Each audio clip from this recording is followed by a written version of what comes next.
Bonjour à tous et bienvenue à ce nouveau point presse du ministère des Armées. Nous commencerons comme à l'accoutumée avec la présentation des agendas des ministres. Ensuite, nous ferons un point sur les actualités du ministère et le focus thématique sera dédié cette semaine à la construction du village des blessés.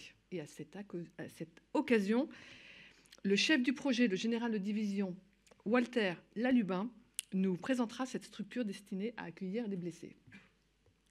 Nous ferons enfin un point sur les opérations militaires en cours avec le colonel Pierre Godillère, porte-parole de l'état-major des armées. Donc je commence avec l'agenda de M. Sébastien Lecornu, ministre des Armées. Lundi, le ministre des Armées s'est rendu au Koweït pour représenter le président de la République aux obsèques de l'émir tchèque Nawaf Al-Ahmed Al-Jaber Al-Sabah. Le ministre a rendu hommage à l'émir, qui était un artisan du renforcement des relations bilatérales entre nos deux pays, et a affirmé la volonté de poursuivre la consolidation des liens qui unissent la France et le Koweït. Mardi soir, le ministre a reçu son homologue saoudien, Son Altesse Royale, le prince Khaled bin Salman Al Saoud. Cette visite officielle a été l'occasion pour les deux ministres d'échanger au sujet de la liberté de navigation en mer Rouge et la stabilité au Proche et Moyen-Orient. La France et l'Arabie saoudite ont une ambition commune d'approfondissement de la coopération bilatérale de défense qui est déjà dense et ancrée dans la durée. Ce jour et demain, le ministre accompagne le président de la République en Jordanie au sein des forces armées sur la base aérienne projetée au Levant. Ce déplacement est une tradition qui date de 2017 et qui vise à témoigner de la reconnaissance de la nation aux soldats qui passent les fêtes loin de leur famille. Ce déplacement, c'est également l'occasion de montrer notre engagement durable dans la lutte contre le terrorisme dans la région. Et pour rappel, les missions de la base aérienne projetée s'inscrivent dans le cadre de l'opération Chamal, qui est le volet national de l'opération Inherent Resolve. Je passe à présent à l'agenda de Mme Patricia Miralles. Ce lundi, la secrétaire d'État s'est rendue à l'hôpital d'instruction des armées de Percy. Ce déplacement a été l'occasion d'échanger avec les équipes soignantes et de visiter les maisons dédiées aux familles des blessés.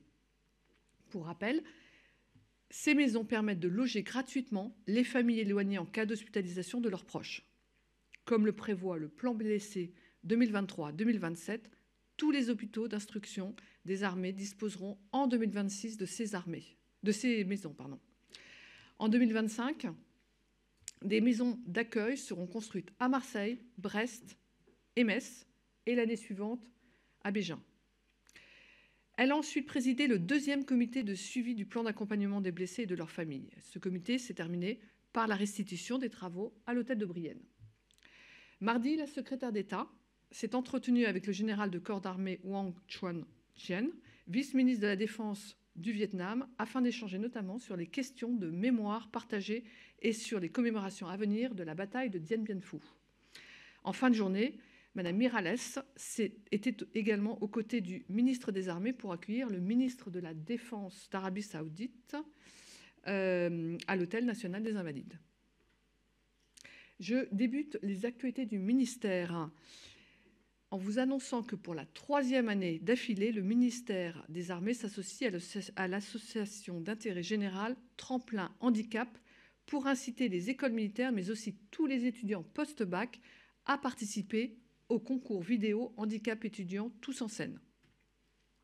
Pour participer, il suffit de constituer une équipe de 2 à 4 personnes issues du même établissement, réaliser une vidéo de 3 minutes maximum sur le thème du handicap et de la poster sur le site tousenseine.fr.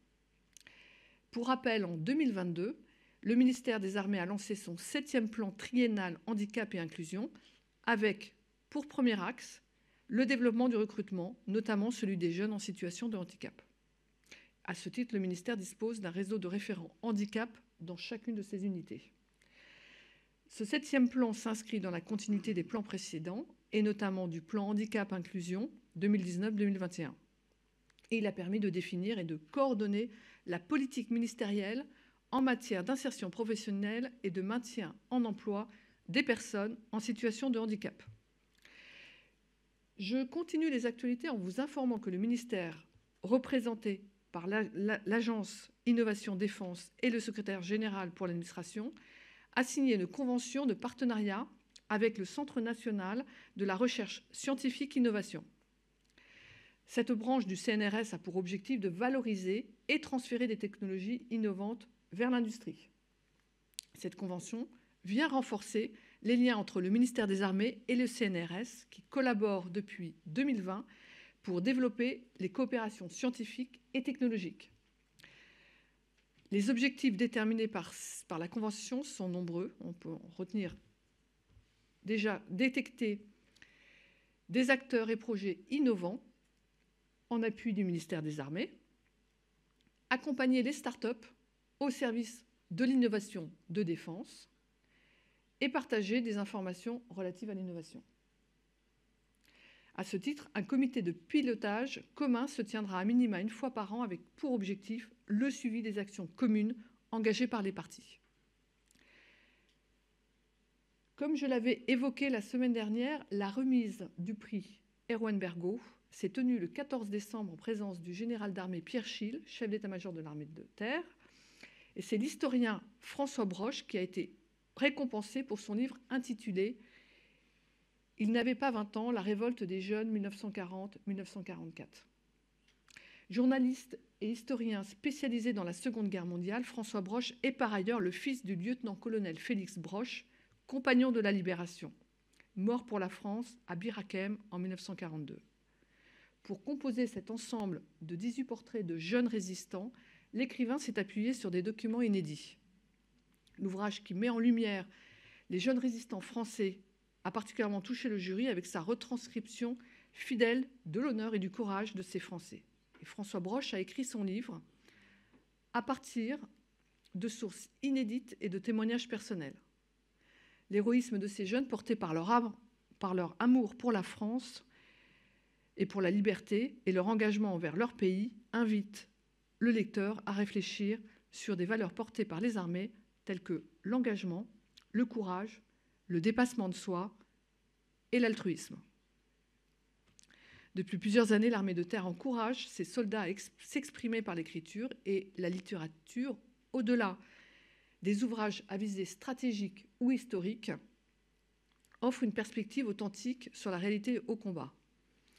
On peut ainsi ressentir des émotions complexes telles que la peur, la souffrance et la mort, jusqu'aux valeurs positives telles que le courage, la générosité et la fraternité d'armes. Le prix Erwan Bergot vise à rendre hommage à ces auteurs qui, à l'instar du journaliste et ancien officier parachutiste français, composent des ouvrages grand public célébrant un exemple d'engagement au service de la France. Je poursuis les actualités en vous informant que 8 équipes de cuisiniers militaires se sont qualifiées pour la finale du concours Trident d'or. Cette compétition organisée pour la 5e fois est la compétition culinaire du service du commissariat des armées. Parrainée par le chef étoilé Christian Tête-d'Oie, elle vise à mettre en lumière et à valoriser le savoir-faire des cuisiniers du ministère. À noter que le ministère dispose de 6200 personnels de la filière restauration, hôtellerie, loisirs et recrute chaque année plusieurs centaines de jeunes à des postes de cuisiniers, d'agents polyvalents de restauration, de gérants de restauration ou encore de maîtres d'hôtel. Et je termine avec une dernière actualité sur la coopération entre les marines présentes dans l'océan Indien. Le chef d'état-major de la Marine nationale, l'amiral Nicolas Vaujour, participe du 19 au 22 décembre à Bangkok, en Thaïlande, au 8e séminaire de l'Indian Ocean Naval Symposium, appelé IONS. La Marine nationale transférera à cette occasion la présidence de l'IONS, qu'elle assurait depuis 3 ans, à son homologue thaïlandaise. La Marine avait placé cette présidence sous le prisme de la coopération et du partage de l'information au profit de la sécurité maritime et environnementale dans la zone. L'IONS constitue un important forum d'échange des marines des États riverains de l'océan Indien autour des enjeux maritimes et il a été lancé en 2008 dans le but de promouvoir la coopération entre les marines militaires de l'océan Indien. Cette initiative rassemble 25 États membres et 8 États observateurs et constitue une enceinte inclusive de dialogue propre à favoriser un climat de paix et à renforcer la sécurité maritime. L'océan Indien, avec 70,5 millions de kilomètres carrés, voit transiter 25% du trafic international et 75% des exportations de l'Union européenne. Il constitue un espace stratégique majeur et concentre des enjeux de lutte contre le trafic de drogue, la piraterie ou la pêche illicite.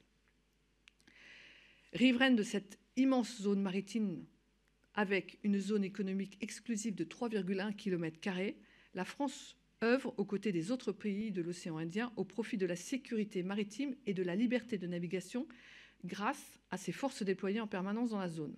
Elle participe notamment aux opérations Atalante et Agénor, ainsi qu'à des exercices tels que la Pérouse ou Varuna, afin de développer la coopération et l'interopérabilité avec les partenaires régionaux. Enfin, je vous invite à écouter le nouvel épisode du DevCast, le podcast du ministère des Armées disponible sur notre site internet. Ce 11e épisode met en lumière le parcours du capitaine de frégate Karen, une des premières femmes à avoir intégré un équipage de sous-marins nucléaires lanceurs d'engins. Ce parcours est un exemple concret de l'engagement du ministère depuis plusieurs années en faveur de la mixité.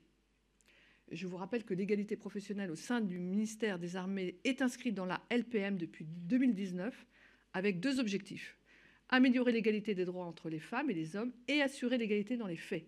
Ainsi, aujourd'hui, plus aucun endroit dans les armées n'est interdit aux femmes et elles peuvent notamment servir sur sous-marins nucléaires, lanceurs d'engins et sous-marins nucléaires d'attaque de nouvelle génération. Ce volontarisme ministériel a été reconnu en 2022 par l'attribution du label AFNOR Égalité professionnelle. Et le ministère vient de lancer les travaux du nouveau plan mixité qui sera présenté en 2024. J'en ai terminé avec les actualités du ministère. Est-ce que vous avez des questions avant de passer au focus thématique? Monsieur Julien. Oui, une question toute simple. Est-ce que nous serons invités à déguster les plats des chefs des armées, donc pour la finale du grand concours Trident d'Or? Nous allons nous renseigner pour voir si la dégustation peut être ouverte à la presse. D'autres questions? Bon, alors je passe au focus thématique. Le 10 mai dernier, Patricia Miralles, secrétaire d'État chargée des anciens combattants et de la mémoire, a présenté le nouveau plan d'accompagnement des blessés militaires et de leurs familles. Composé de 116 mesures, ce plan vise à simplifier les démarches administratives et à renforcer l'accompagnement. Ces mesures traduisent la feuille de route définie par le président de la République le 13 juillet 2022, qui visait à garantir aux blessés, aux familles, une prise en charge immédiate, durable, adaptée et bienveillante en cas de blessure ou de décès en service. Aujourd'hui, le plan blessé 2023-2027 y répond. Et dans cette perspective, le nouveau dispositif prend en compte tous les blessés, toutes leurs blessures, tout leur parcours et tous les aspects de leur quotidien. Ce nouveau plan blessé inclut 2 chantiers majeurs et vous pouvez trouver sur notre site internet le détail de ces différentes mesures. Le premier chantier permet de simplifier les démarches et le suivi pour le meilleur accès aux droits, notamment grâce à la création d'un site internet maison numérique des blessés et de leurs familles, pour centraliser l'information sur tous les parcours administratifs et de reconstruction. À terme, l'objectif sera de réaliser l'ensemble des démarches en ligne. Cette simplification permettra d'éviter les obstacles administratifs afin que le soldat puisse se concentrer uniquement sur son parcours de soins et de reconstruction. Le deuxième chantier, quant à lui, vise à renforcer l'accompagnement et le parcours dans la durée.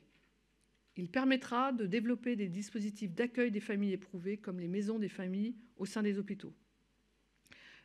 Il prévoit également l'ouverture de 10 maisons Athos, un pôle de réhabilitation de l'Institution nationale des invalides, et enfin le village des blessés. Je vais m'arrêter sur les détails du nouveau plan blessé 2023-2027 qui est très large et ainsi céder la parole au général de division Walter Lalubin, chef de projet du village des blessés. Je vous en prie, général, c'est à vous. Bien, merci. Bonjour à tous. Donc, Je suis le général Lalubin, général en deuxième section, rappelé par le ministère des Armées pour conduire ce projet dont vous avez la vue d'artiste là sous les yeux. Voilà.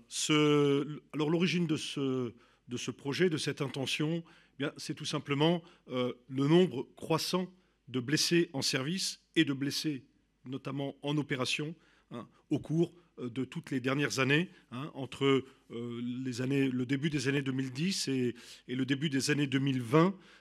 Dans les armées, ça a été à peu près 300 blessés par an pour les armées, blessés par armes, blessés psychiques notamment, blessés en service d'une manière plus large, mais d'ailleurs pour les militaires de la gendarmerie, compte tenu de ce qu'est l'accroissement de la violence dans l'espace public, c'est plus de 1500 blessés par an que compte la gendarmerie dans l'exécution de ces missions de service public. Et donc, la reconstruction par le sport de ces blessés, dont beaucoup passent plusieurs années encore sous statut militaire, à suivre leur parcours de réadaptation médicale, et puis à se préparer, pour la plupart d'entre eux, à une reconversion lorsqu'ils sont porteurs de séquelles lourdes et durables, voire d'une invalidité définitive pour beaucoup d'entre eux.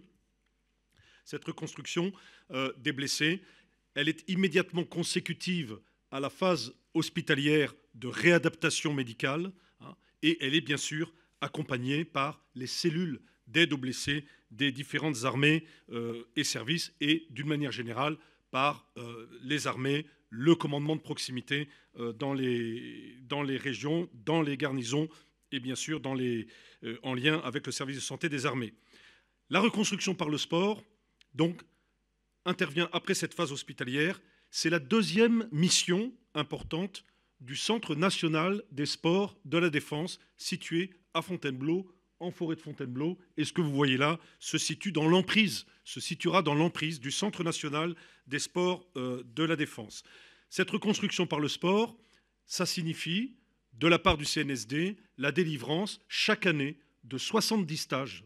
70 stages d'une durée d'une semaine en moyenne, stages d'une très grande diversité, y compris d'ailleurs des stages de milieu maritime, milieu montagne, et beaucoup de stages de remise en condition d'avoir une activité physique et sportive autonome, mais qui peuvent aussi aller jusqu'à des stages d'accompagnement dans la poursuite d'objectifs de compétition, de haute performance sportive pour ceux de nos blessés qui se donnent ces défis-là.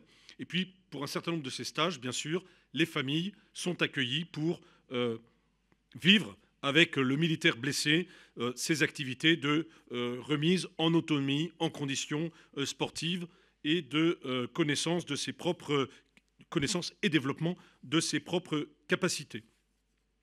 Voilà, donc voilà ce qu'est la mission du CNSD. Aujourd'hui, le CNSD, faute d'avoir une infrastructure adaptée pour accueillir ces blessés, est obligé d'en externaliser un très grand nombre, avec tout ce que ça représente comme difficultés logistiques, d'organisation et bien sûr de coûts ou de dissémination. Voilà, donc l'idée a été bien sûr de doter le CNSD d'une infrastructure spécialement adaptée au séjour de blessés. Et c'est de cette intention qu'est né ce projet. Je vous demande de passer la deuxième vue, s'il vous plaît.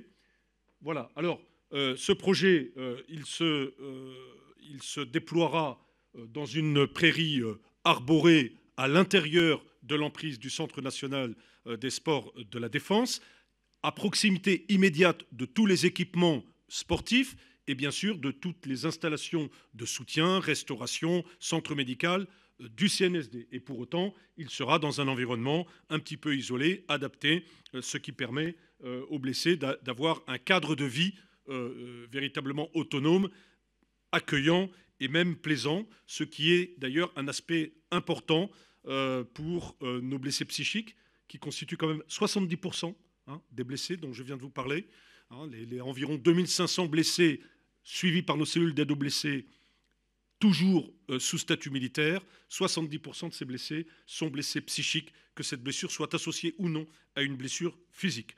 Voilà. Donc, cette infrastructure, qu'est-ce que ce sera? Eh bien, ce sera une trentaine de bungalows comprenant chacun 2 maisons en vis-à-vis, séparées par une terrasse et une pergola, permettant, si vous voulez, de réunir les blessés avec leur environnement familial dans des maisons séparées les unes des autres, mais regroupées autour d'un local commun permettant de développer des activités collectives en commun, de cohésion, d'information, d'instruction, et même d'ailleurs d'y servir des repas ou d'y organiser des moments de convivialité. Alors, ça veut dire ça que la capacité d'accueil globale de ce village, c'est une centaine de personnes en permanence, hein, réparties donc dans ces 15 maisons pouvant accueillir, selon les cas, entre 4 et 8 blessés. Quand je dis selon les cas, c'est-à-dire selon leur niveau d'équipement, pour qu'elles soient aptes à accueillir de très grands invalides, hein, blessés à mobilité complètement inexistante. Ce sont les 2 maisons situées ici et qui ont un équipement permettant de recevoir des blessés tétraplégiques, donc avec des aménagements intérieurs permettant la manipulation de tout l'appareillage, si vous voulez, permettant de leur faire avoir la vie la plus confortable et pratique possible. Et puis également une quarantaine de places pour des personnes à mobilité réduite, fauteuil roulant, béquilles, etc. Et donc ayant besoin d'un espace de déplacement pour se mouvoir, y compris en fauteuil roulant, donc limitant bien sûr le nombre de places de séjour possibles. Et puis le reste des places, une soixantaine de places ordinaires pour toutes les personnes n'ayant pas besoin d'un équipement particulier pour y vivre. Voilà. Donc, comme vous l'avez souligné, ce village des blessés, il est vraiment à la jonction, si vous voulez, entre les 2 plans qui concrétisent la politique ministérielle voulue par le président de la République. Le plan blessé, bien sûr, c'est un nouvel outil important permettant de accroître en fait les activités de reconstruction par le sport. Entre 2014 et 2023, en une dizaine d'années, on est passé d'une demande de 70 personnes par an pour suivre ces stages à plus de 1000 demandes de suivi des stages dans l'année. Donc on voit bien qu'il y a une attente croissante. Donc cet outil va permettre non seulement d'accueillir plus commodément et plus efficacement les activités déjà existantes, mais il va aussi permettre de développer d'autres activités pour répondre non seulement à ce plan blessé, mais également au plan famille, hein, puisque le ministère des Armées a engagé une politique ambitieuse pour le soutien des familles de militaires et la blessure psychique, la blessure physique, son accompagnement, on le sait, est aussi quelque chose de très lourd, de très difficile, de très pesant pour les familles qui ont besoin de répit, qui ont besoin de soutien et qui ont besoin d'accompagner les militaires blessés dans leur travail de reconstruction. Donc la grande originalité, si vous voulez, de ce projet, eh bien, ce sera de pouvoir accueillir des blessés avec leurs familles pour y suivre des activités conçues, organisées, encadrées, conduites par l'institution militaire. Voilà. Tout ça adossé à 2 écoles qui sont l'école interarmée des sports, ses équipements, ses compétences en matière d'accompagnement des blessés, mais également l'école militaire d'équitation qui est à proximité immédiate de ce lieu, hein, et dont on sait que la médiation équine a de grandes vertus, hein, pour la reprise de confiance, la reprise d'autonomie et pour que ce soit pour les blessures physiques, mais également pour les blessures psychiques. Je passe bien sûr sur toutes les vertus et les avantages de ce cadre exceptionnel de la forêt de Fontainebleau qui permettra de développer des activités de détente, de randonnée et puis bien sûr des activités touristiques dans ce cadre très privilégié. Voilà. Donc l'existence de cet outil, et c'est ma conclusion, va permettre à toutes les attentes de pouvoir s'exprimer et va nous permettre de répondre de façon de plus en plus large, de plus en plus diversifiée à tout ce qui peut être rendu nécessaire pour la reconstruction, l'accompagnement de nos blessés physiques et psychiques et leur retour à une vie la plus normale possible. Passez, s'il vous plaît, les vues d'artistes suivantes. Vous avez sur la gauche le bâtiment commun dont je vous ai parlé, et puis sur la partie droite, donc, ces maisons qui se suivent avec des cheminements aménagés pour se déplacer à l'intérieur du village. La suivante, s'il vous plaît. Et puis donc voilà ce que sera une maison double, si vous voulez, un bungalow avec de part et d'autre d'une terrasse avec pergola, eh bien, des logements avec un espace de vie commune et puis des chambres, chaque maison étant bien sûr dotée de toute la partie salle de bain, sanitaire, et puis un petit dispositif de réchauffage, de café. Voilà. Même si on ne fait pas sa cuisine, il n'y a pas une vie complètement autonome. On est adossé encore une fois à la vie et au soutien logistique du CNSD. Voilà. S'il y a des questions sur ce projet, je suis à votre disposition. Oui, Général Pellistrandi. Est-ce que ça pourrait inclure les blessés de la gendarmerie que tu évoquais? Oui, bien sûr. Alors, oui, merci de poser cette question. 2 ministères sont engagés dans la réalisation de ce projet. Le ministère des Armées et le ministère de l'Intérieur. Sachant que nos camarades militaires de la gendarmerie sont déjà accueillis dans toutes nos activités de reconstruction par le sport, puisque le Centre national des sports de la défense est au service de l'ensemble des armées, mais au-delà de tous les militaires, y compris ceux employés par le ministère de l'Intérieur, les gendarmes, les militaires de la sécurité civile, les militaires de la brigade des sapeurs-pompiers de Paris en particulier. Oui, monsieur. Bonjour, merci. Je n'ai pas tout à fait compris. Ce sont des stages que vous proposez ou en réalité ces personnes vont pouvoir rester plus longtemps? Parce que vous parliez de 7 jours. 7 jours, ça ne me paraît pas énorme, c'est pour ça. Alors, comme je vous l'ai dit, ce village a été conçu dans un premier temps et dans l'immédiat pour pouvoir accueillir au CNSD tous les stages déjà existants ou ceux à venir, qui sont des stages de reconstruction par le sport, qui sont labellisés par le commissaire au sport militaire et par le service de santé des armées. Mais il va de soi que l'existence de ce village va permettre de développer d'autres activités et éventuellement de concevoir des séjours plus libres en matière à la fois de durée, puisque les stages actuels durent généralement une semaine. Certains, comme les rencontres militaires blessures et sport, une fois par an, s'étalent sur la totalité du mois de juin, mais avec des successions de promotions différentes, je dirais, réparties sur les 4 semaines. En général, un stage, c'est une semaine. Voilà. Mais encore une fois, l'existence de cet outil peut permettre de concevoir d'autres modalités de séjour de nos blessés pour du sport, pour des activités organisées réglementées, et puis tout simplement pour des stages de repos, pour le répit des familles, pour la détente, et pourquoi pas pour des séjours de vacances. Voilà. Ça fait partie, si vous voulez, de la prochaine étape de ce travail, qui va être conduite en grande partie d'ailleurs par le commissaire au sport militaire, et qui va être de concevoir tous les types d'activités pouvant se dérouler grâce à l'existence de ce village des blessés.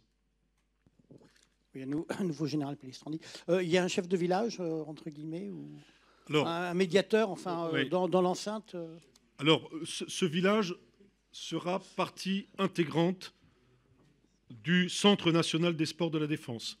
Le Centre national des sports de la Défense fait l'objet, dans sa gestion, dans l'organisation de son fonctionnement, d'un partenariat public-privé avec la société QSD, Quartier Sport Défense, qui a la gestion fonctionnelle de l'ensemble du CNSD. Donc, en fait, le village des blessés rejoindra l'infrastructure, l'emprise du CNSD, et il passera en gestion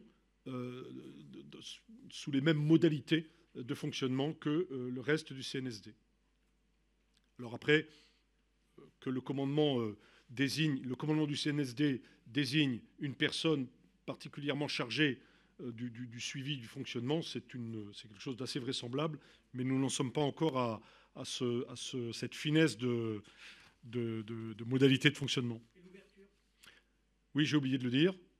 Janvier 2025, en fait, les travaux de déploiement consistent à viabiliser le terrain, à poser des fondations qui sont des plots en béton, à installer les réseaux. Pour le reste, ce sont des maisons en structure bois durable, hein, on construit pour plusieurs décennies, voilà, mais dont les composants sont construits en dehors, acheminés par les entreprises de construction et assemblés selon un processus qui est assez rapide. Voilà. Donc là, le chantier, ça y est, il est lancé. Il va se dérouler sur une année. Et sauf aléas et retard à ce jour imprévisible, il doit nous être livré en début d'année 2025.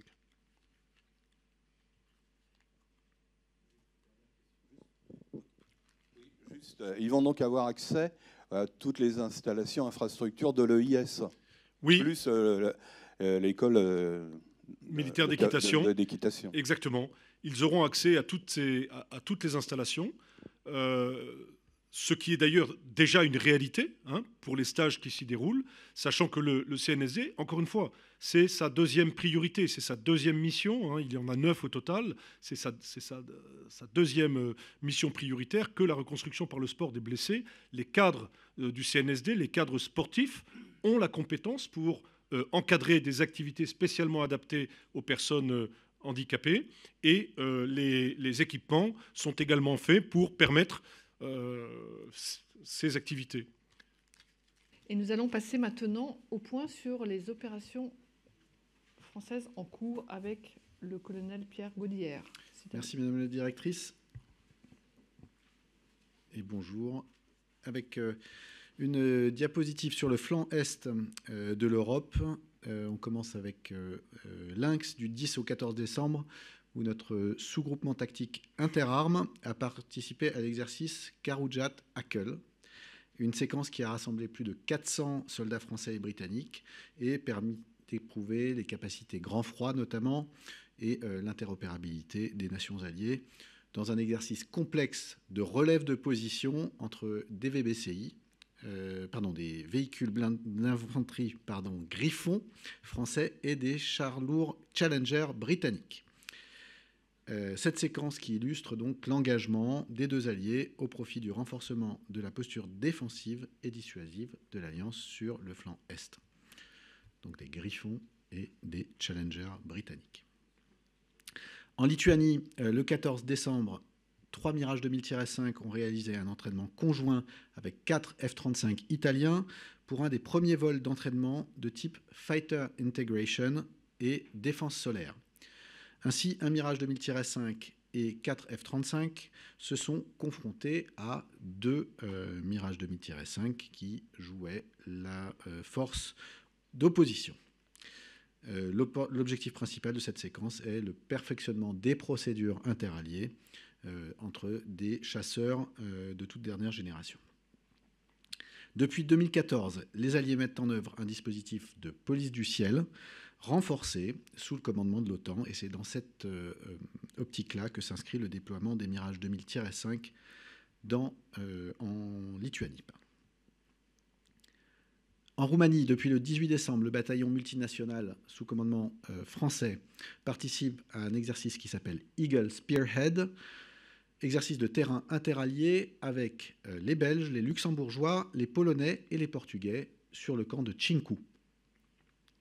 Eagle Spearhead permet au bataillon multinational de s'entraîner au combat blindé avec l'ensemble des véhicules des nations alliées dans un scénario d'affrontement conventionnel à double action, là aussi, Blue et Red Force. Ainsi, ceci correspond à 500 militaires qui sont déployés pour cette première donc, de l'exercice Eagle Spearhead.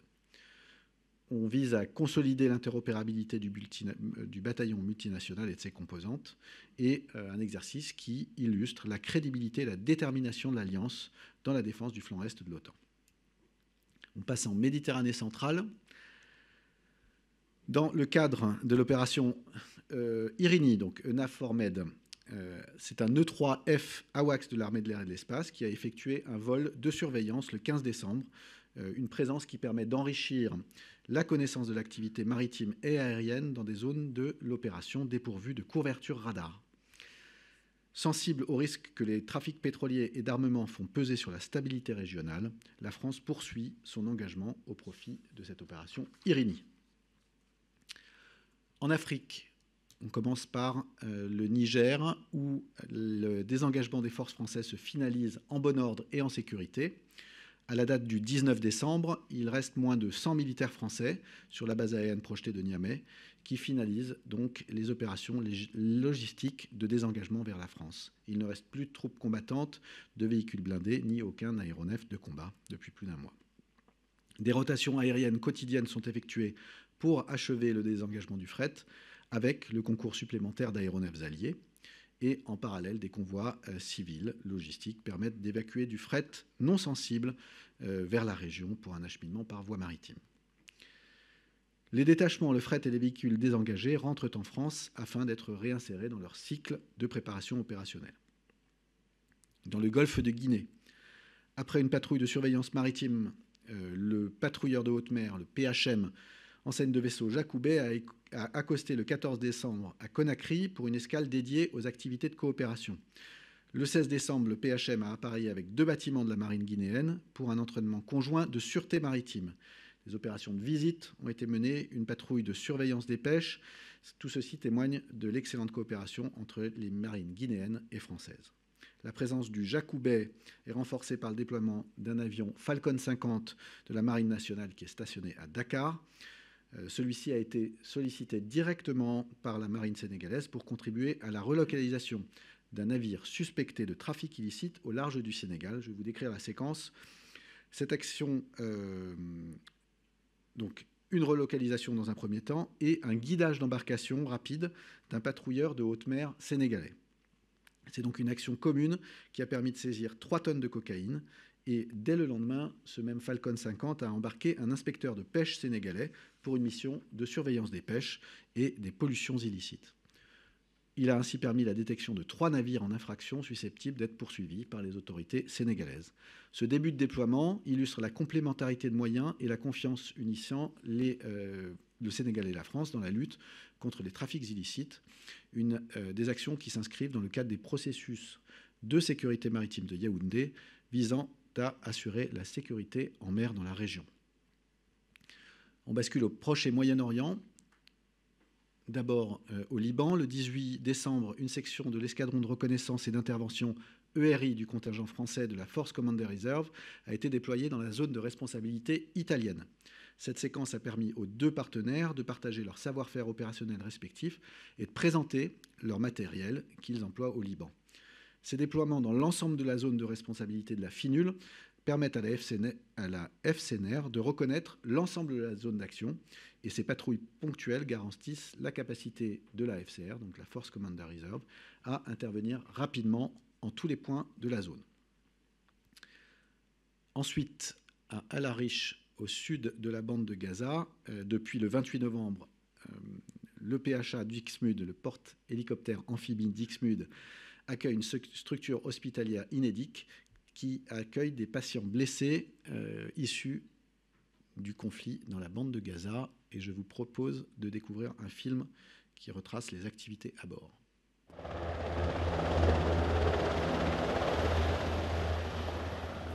On induit et j'en remets une de l'autre côté. On repart sur du propre. 30 mg de kétamine.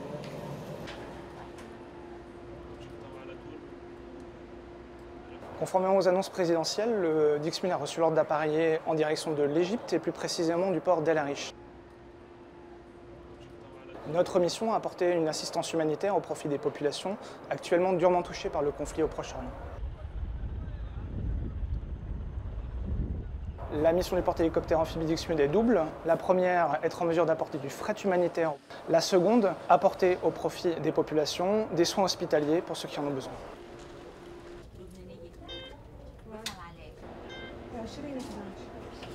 Nous sommes une équipe largement renforcée par rapport au déploiement habituel, avec plus de chirurgiens, plus de médecins anesthésistes. Nous avons également une capacité chirurgicale à bord, une capacité de réanimation que nous pourrons mettre en œuvre. On reçoit des blessés très graves. C'est un concentré de choses qu'on voit exceptionnellement dans nos pratiques professionnelles habituelles en civil. Beaucoup de traumatologie, beaucoup d'amputations. Si je lui resserre l'iris avec un fil, on ne pourra plus le dilater. C'est une mission qui nous a été présentée comme exceptionnelle, et elle l'est, tant d'un point de vue de la communication auprès des patients, tant d'un point de vue de la prise en charge avec une hospitalisation à la fois légère, à la fois lourde, mais sur des modes dégradés de prise en charge. L'humain est mis en avant, et même avec les traducteurs, on arrive à pouvoir prendre en charge. Chacun met sa pierre à l'édifice et chacun a sa petite part dans cette prise en charge-là.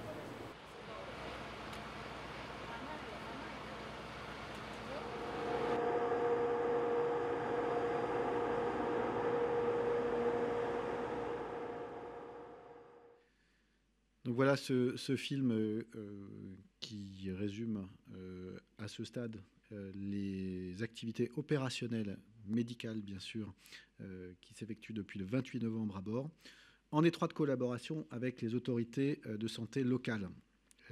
Et donc pour coordonner notamment chaque jour le flux de patients nécessitant une prise en charge à bord du porte-hélicoptère amphibie. Comme vous avez pu le voir, c'est une structure hospitalière qui s'inscrit dans une logique de complémentarité des services disponibles dans les hôpitaux égyptiens, en proposant des soins chirurgicaux complexes, parfois indisponibles à terre, dans des conditions comparables à celles d'un hôpital français. Les patients traités par le PHA sont des patients atteints de pathologies lourdes qui nécessitent notamment des soins intensifs, comme vous avez pu le remarquer. Enfin, et vous avez pu le voir sur ce film également, depuis le 28 octobre, l'armée de l'air et de l'espace a engagé 8 rotations d'A400M jusqu'à El Arish, là aussi, au profit des populations pour acheminer du fret humanitaire et médical au profit des populations civiles touchées par le conflit. Ces déploiements ont permis de transporter plus de 85 tonnes de fret humanitaire et du matériel médical dont je parlais. Tout ceci est articulé à un dispositif cohérent en Méditerranée orientale, avec une frégate donc, qui croise et qui fait escale, notamment la FREMM Dea Lorraine, qui a fait une escale à Beyrouth puis à Chypre, et qui poursuit donc ses patrouilles, fournissant une capacité autonome d'appréciation de la situation, donc un dispositif cohérent qui permet de répondre aux évolutions de la situation régionale, bien évidemment. Pour les forces françaises déployées aux Émirats arabes unis, un avion de patrouille maritime Atlantique 2 de la Marine nationale a effectué plusieurs vols à partir d'Abu Dhabi en soutien à l'opération Agénor, qui est, je vous rappelle, le volet militaire français de l'initiative européenne EMASO, European-led Maritime Awareness in the Strait of Hormuz, et ces actions qui contribuent directement à la libre circulation et à la sûreté maritime dans le respect du droit international dans la région. En mer Rouge, les activités militaires françaises montrent que la France est un acteur résolu qui agit en faveur de la liberté de navigation dans la région, dans le golfe arabo-persique et dans l'océan Indien, puisque la FREMM Languedoc patrouille à cet effet dans le golfe d'Aden et le sud de la mer Rouge. Elle illustre là aussi l'engagement de la FREMM dans le domaine de la sûreté maritime et de la liberté de navigation dans cette région sous tension. La France maintient des capacités opérationnelles finalement de Suez à Hormuz et avec des forces qui agissent au profit de la sûreté maritime face à des menaces latentes ou cristallisées de piraterie, terrorisme, guérilla navale ou lutte contre les narcotrafics.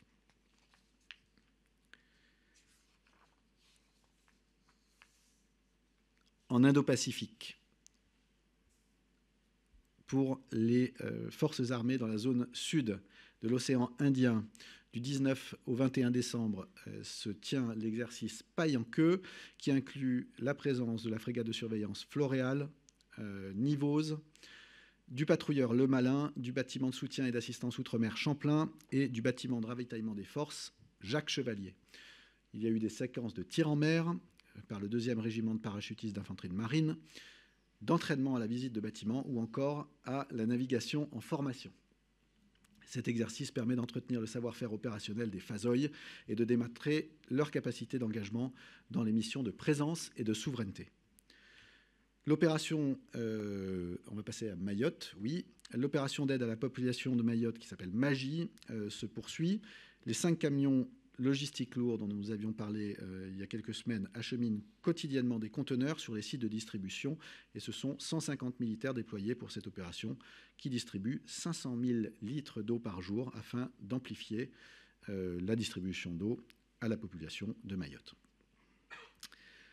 Enfin, pour les forces armées en Polynésie française, depuis le 9 décembre, le bâtiment de soutien et d'assistance outre-mer, le BASAOM Bougainville, poursuit la mission Pacifique Aito 23, une mission de surveillance maritime dans la ZEE, la zone économique exclusive française. Un passage sur l'île de Rurutu a permis d'embarquer une équipe de scientifiques notamment. Et le 13 décembre, le BSAOM Bougainville a permis la reconnaissance des îles Maria, permettant à l'administration française et aux scientifiques d'atteindre leurs objectifs, une mission qui se poursuit au profit du respect du droit de la mer, avec notamment des missions de police des pêches et son action pour la souveraineté de la France.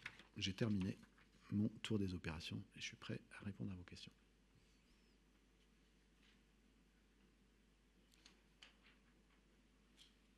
Merci, colonel. Avez-vous des questions ?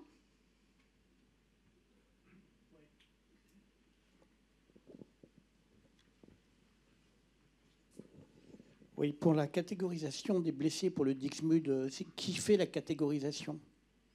Alors, c'est là où il y a une coordination qui est très étroite avec les autorités égyptiennes. Finalement, autorités à la fois gouvernementales et sanitaires égyptiennes.